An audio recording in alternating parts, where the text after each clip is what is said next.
Jacques-Yves Bellé, bienvenue dans le Bonjour. 11-12. Bonjour. Vous êtes essayiste et romancier. Vous avez obtenu le Grand Prix du roman breton 2021 de l'Association des écrivains de Bretagne pour votre 5e roman Ne dis pas tout à la mémoire, publié en 2020. Vous vivez près de Saint-Malo. Professionnellement, vous avez travaillé dans le champ de l'économie sociale et solidaire, notamment à Fougères. Ouais. Bien sûr, oui, oui. Ouais. Alors vous êtes mis à écrire en arrivant en retraite, dites-vous. C'est à ce moment-là, véritablement? Enfin, à écrire des romans. Oui, effectivement. Auparavant, non, j'avais beaucoup écrit dans la presse, j'avais fait des essais, enfin bon, un certain nombre de choses. Et puis, je collabore toujours à la revue Esprit, donc voilà. Mais pour écrire un roman, il faut du temps, il faut avoir l'esprit libre. Et donc, c'est au moment de la retraite que j'ai réalisé, pas un rêve, mais un projet que j'avais depuis fort longtemps. Oui. Alors c'est vrai, vous l'avez dit, vous collaborez avec la revue Esprit. Oui. Vous tenez des chroniques régulières dans cette Oui, revue? ben, enfin, des chroniques, on donne des articles de temps en temps, voilà, enfin bon, et puis je collabore avec eux pour d'autres, pour les orientations de la revue, enfin un certain nombre de choses. Oui. Mm. Alors dans vos 3 derniers romans, Jacques-Yves Bellé, vous mettez en scène le rapport à la mémoire, l'oubli et l'histoire. Dans Ne dis pas tout à la mémoire, paru en 2020, votre 5e roman, hein, c'est le deuxième d'une trilogie, C'est plutôt un triptyque, un triptyque. parce que les histoires ne s'emboîtent pas du tout, donc c'est pas une trilogie, c'est plutôt un triptyque, c'est l'expression que j'emploie, et un triptyque qui est venu un peu par hasard. Enfin, je veux dire, il n'y avait pas de volonté au départ, c'est au fil du temps que ces 3 romans, effectivement, tournent autour des questions de l'histoire, de la mémoire, du deuil et de l'oubli, oui. Alors dedans, eh bien, vous racontez l'histoire d'un sexagénaire qui vit à Paris et qui est en deuil depuis la disparition de sa femme. Et en fait, la vie de cet homme va bousculer, va être basculée après l'appel téléphonique d'un notaire. Et il lui apprend à cet homme que sa femme en fait avait mis en vente une maison qu'il possède sur la côte. Oui, tout à fait, oui. Donc il est complètement surpris parce que c'est un couple extrêmement, enfin c'était un couple extrêmement fusionnel et aimant, enfin des gens qui s'adoraient, et il se demande vraiment pourquoi sa femme, sans lui en parler, a mis en vente la maison que lui, qui est sa maison, enfin de sa famille, enfin en vente. Elle l'a pas mise en vente, mais enfin elle a pris des contacts pour la vendre. Et donc, c'est le point de départ, effectivement. Donc, il va décider, cet homme, de venir justement dans ce village sur la côte et d'essayer de comprendre qu'est-ce qui a pu se passer, quoi. Et donc, la question qui se pose, c'est est-ce qu'il faut savoir oublier? Est-ce que vous tentez d'y répondre dedans? Est-ce que vous laissez la lectrice, le lecteur Alors, est-ce qu'il faut savoir oublier? Oui. Ça, c'est la réponse est oui, individuellement et collectivement. On le voit bien, par exemple, dans le cas des guerres civiles. Hein. Prenons l'Irlande. Il est clair qu'en Irlande, bon, en ce moment c'est un peu compliqué, mais qu'il était nécessaire d'oublier la guerre civile. Et dans toutes les guerres civiles, par exemple, c'est exactement ça. Donc, il y a comment dire, un jeu extrêmement important de la mémoire et de l'oubli. De la même manière, donc individuellement, c'est-à-dire que d'abord, on oublie, qu'on le veuille ou non, on refait l'histoire, parce qu'on se raconte des histoires, et voilà, et l'oubli, effectivement, joue un rôle important, et l'écrivain, c'est un peu quelqu'un qui va chercher comme si on avait une malle dans un grenier où il y avait des vieux documents, et comment dire, on sort comme ça des trucs, quoi. ouais, et puis, dans la vie d'une personne, se souvenir de certains aspects et peut-être pas d'autres, il y a une mémoire sélective qui se fait ou Bien selon sûr, l'envie de conserver la personne qui n'est plus là ou... bien sûr, il y a une mémoire sélective qui se fait. L'oubli, de temps en temps, enfin, la mémoire ressurgit par rapport à des choses qu'on avait complètement oubliées.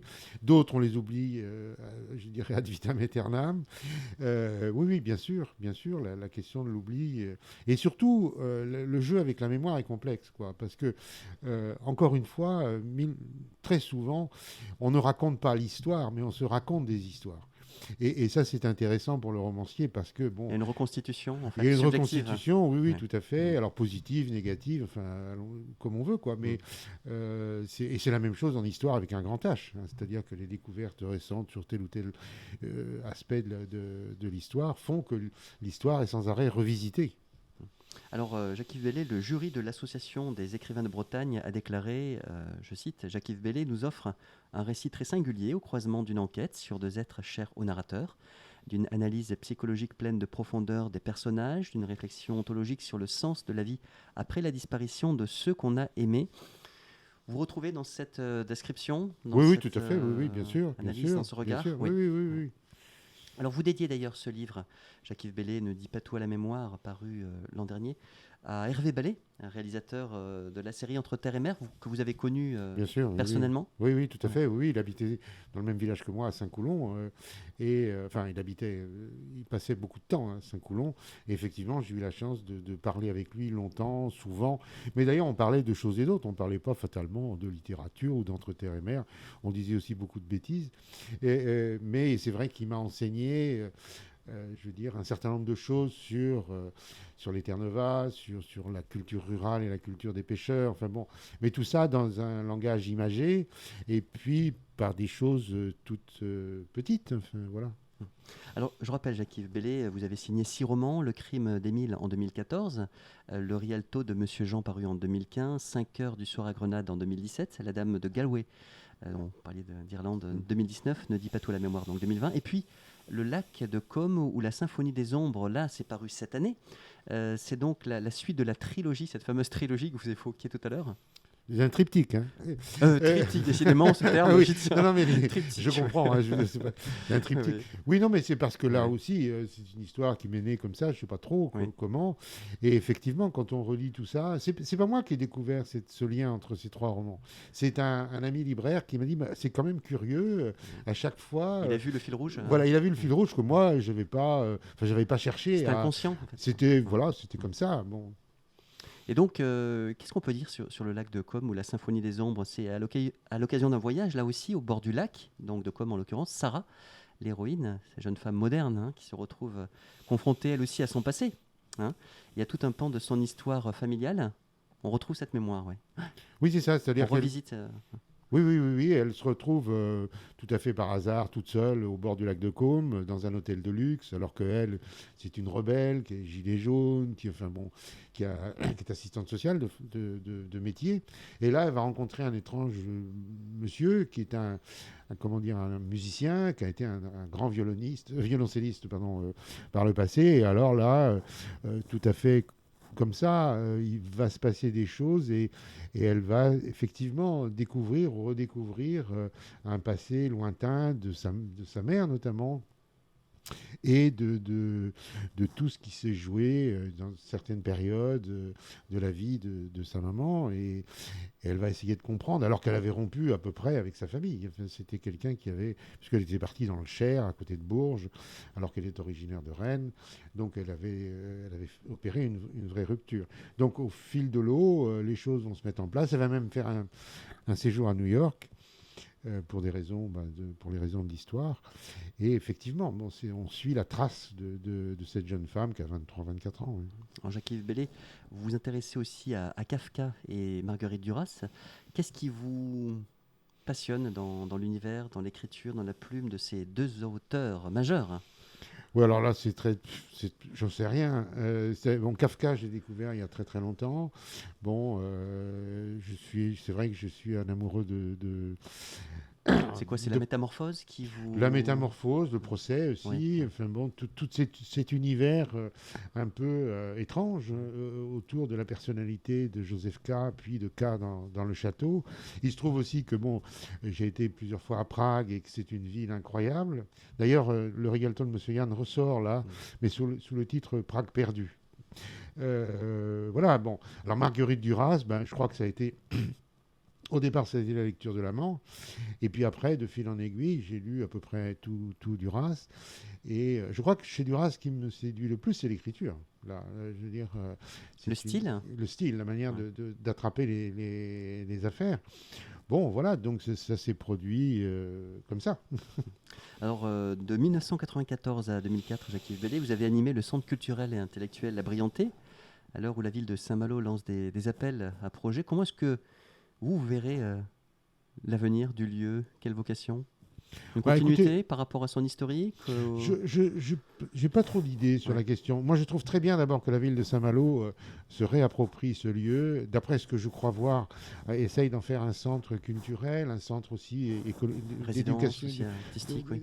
résidence artistique, un lieu d'éducation à l'écologie. Enfin, bon, moi, je trouve ça très bien. J'étais un peu désespéré de voir ce château tomber en ruine. D'ailleurs, à un moment donné, j'ai dû écrire qu'il valait mieux l'abattre complètement s'il fallait le laisser comme ça décrépiter. pire, servait à rien, parce que fondamentalement, il n'a pas un intérêt architectural extraordinaire. Donc voilà. Et là, moi, je suis très content qu'effectivement, la municipalité se remobilise autour de ce lieu, qui est un lieu magique.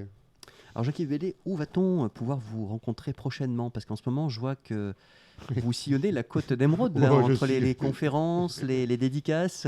Oui, alors je fais effectivement, j'ai fait hier soir une conférence, mais sur quelque chose qui n'a pas grand-chose à voir. C'est sur les intellectuels espagnols et la guerre d'Espagne et la guerre civile, quoi.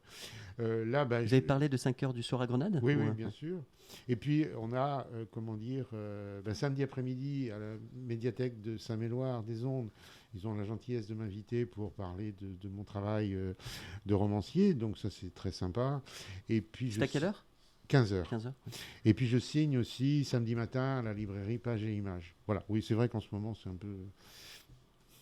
Vous connaissez bien Jean Lebrun aussi? Ah oui, oui, oui. Je vous ai vu hier soir à la télévision sur France 3. Ah bon? En train de parler avec lui, en train de marcher. Ah oui, ça. à Saint-Cloud. Ah oui. Ah, oui, on a fait un truc. Oui. Il va venir à Saint-Malo, Jean Lebrun. Là. Oui, il vient souvent. Hein, je veux dire, Homme de radio, lui aussi?